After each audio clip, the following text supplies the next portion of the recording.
আজকে সমাজে যা দেখছি যে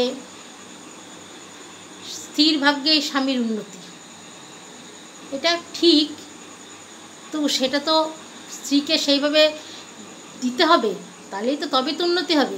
এমনি এমনি তো আর স্ত্রীর দিকে তাকে করলাম, অশান্তি করলাম, আমার উন্নতি হয়ে গেল, সেটা নিয়ে ভাবলে তো হবে না। সেইটা নিয়ে কিছু আলোচনা করছি। একটা জিনিস দেখেছি, যারা বউকে সম্মান দেয়, বউয়ের কথাকে দাম দেয়, মানুষের সামনে বউয়ের সম্মান রাখে, সেই সব পুরুষদের অধিকাংশই শান্তি, অধিকাংশই লাইফে উন্নতি হয়, এদের সংসারে শান্তিও থাকে। অন্যদিকে যারা অশান্তি দেয়, এক পয়সার দামও দেয় না, এদের না থাকে লাইফে শান্তি, না হয় উন্নতি। নিজের জীবনে উন্নতি শান্তি চাইলে যাকে বিয়ে করেছেন তাকে সম্মান দিন, উন্নতি হবে, শান্তিও আসবে।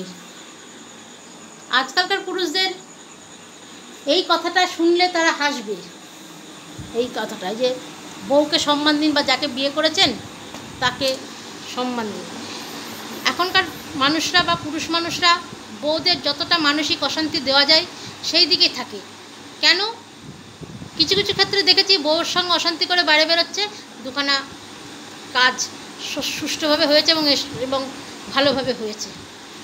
তাই জন্য এখনকার সমাজের পুরুষরাদের একটা হয়ে গেছে যে ও অশান্তি করেই বেরোবো, দেখি কী হয়। আমাদেরটাই তো, আমার লোক হচ্ছে LIC এজেন্ট, হয়তো দেখা গেলো আজকে আমার সঙ্গে বলেছে, আমাকে এভাবে বলেছে, অফার দিয়েছে যে তুমি অন্য জায়গায় বিয়ে বসো তো, তোমাকে আমার সহ্য হচ্ছে না, তুমি বিদায় হও। এই কথাটা বলেছে। দুপুরবেলায় বাড়া ভাত রান্না করেছি, ডাকের করে খাইনি, তাতেও দেখা গেল হয়তো LIC পলিসি নিয়েও এলো। হয়তো এটা যদি হয়ও, LIC পলিসি হয়ও, আমি চাই উন্নতি করুক, যদি হয়ও তখন কি বলবে, তোমাকে রেখে আমার লাভ কী, আমার তো পলিসি হয়ে যাচ্ছে, সুতরাং তোমার সঙ্গে তোমাকে সহ্য করেই বা আমার লাভ কী, তোমাকে পাত্তা দিয়েই বা আমার লাভ কী, তোমাকে দেখলেও আমার পলিসি হবে, না দেখলেও আমার পলিসি হবে। কিন্তু তখন এই কথাটার কোনো দাম থাকলো না আর কি। যদি সত্যি সত্যি এই জিনিসটা হয় যে বউর কথায় দাম না দিয়ে বউর সঙ্গে মানসিক টর্চার করে বউকে অশান্তি করে তোমার লাভ হয়, মনে শান্তি থাকবে, অশান্তি থাকবে না, তাহলে ভালো কথা, খুবই ভালো কথা।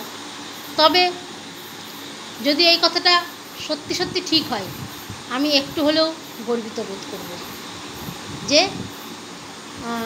যে একদম ঠিক। প্রতিটা মুহূর্তে সত্যি কথা বলতে সমাজের পুরুষরা এতটাই মানে অযোগ্য হয়ে উঠছে, তাদের সঙ্গে কিভাবে কথা বলবো সেটাই এখন খুব দায়ী হয়ে যাচ্ছে, ভাবতে হয় ওদের সঙ্গে কীভাবে কথা বলবো।